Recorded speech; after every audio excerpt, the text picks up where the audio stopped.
150 kilometre तक चली इस यात्रा में हर दिन कोई ना कोई नेता या सेलिब्रिटी बागेश्वर बाबा की इस यात्रा में शामिल हुआ। शिल्पा शेट्टी, एकता कपूर, राजपाल यादव, साध्वी प्रज्ञा, राजा भैया, हरियाणा के मुख्यमंत्री नायब सिंह सैनी जैसे दिग्गज भी इस पदयात्रा में शामिल हुए और आज भी लाखों लोग इस यात्रा में शामिल होकर अपनी हाजिरी दे रहे हैं। आज यात्रा का अंतिम दिन है। बीजेपी के वरिष्ठ नेता अश्विनी चौबे भी बाबा बागेश्वर की सनातन हिंदू एकता पदयात्रा में शामिल होने के लिए पहुंचे हैं और कहा कि हिंदू एकता से विकसित भारत का मार्ग और सशक्त होगा।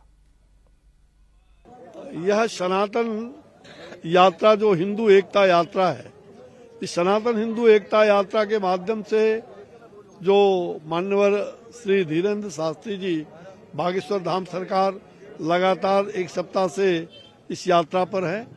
मैं चुनाव में व्यस्त था बिहार में, आप जानते हैं, और मैं कल वहां से चल करके आज यहाँ यात्रा में सम्मिलित हो रहा हूं और मुझे विश्वास है कि पूरे देश में जो सनातन का, यह जो सनातन संस्कृति का, भारतीय संस्कृति जिसको कहते हैं, उसकी समृद्धि होगी।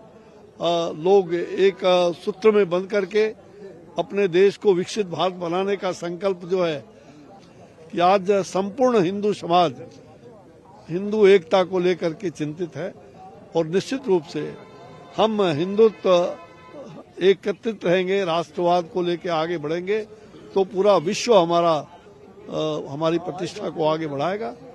चुनाव परिणाम के बाद तो परिवार में ही टकराव हो गया है। रोहिणी आचार्य ने बगावत कर दी। वो कह रही है कि पार्टी से उनको और परिवार से आप जानते हैं, पाप का घड़ा जब फूटता है तो जो पाप का घड़ा उन्होंने वो घड़ा फूट चुका है। अब तो परिवारवाद, वंशवाद का नाश होना ही है।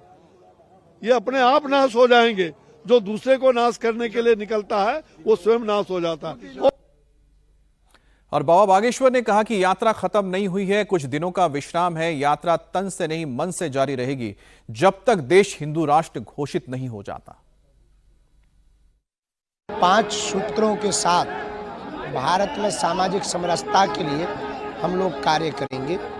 दूसरी बात, पूरे देश में जगह जगह सनातन हिंदू राष्ट्र बनाने के लिए और सामाजिक समरसता के लिए यात्राएं मंडलों द्वारा निकाली जाएंगी, उसकी आज घोषणा की जाएगी। साथ ही साथ यह पदयात्रा के विश्राम पर समस्त ब्रजवासियों को संकल्प, हम सब ब्रजवासी और हमारे ब्रजवासी और दास भी संकल्प लेंगे कि हम हर हाल में इस ब्रज को मांस मदिरा मुक्त बनाएंगे और ये अभियान अनवरत जारी रखेंगे। तन से विराम होगी, मन से तन से विराम इसलिए होगी क्योंकि बहुत लंबा चल पाना कठिन है। अभी 10 दिन काफ़ी है, आगे फिर चलेंगे, पर मन से जारी रहेगी।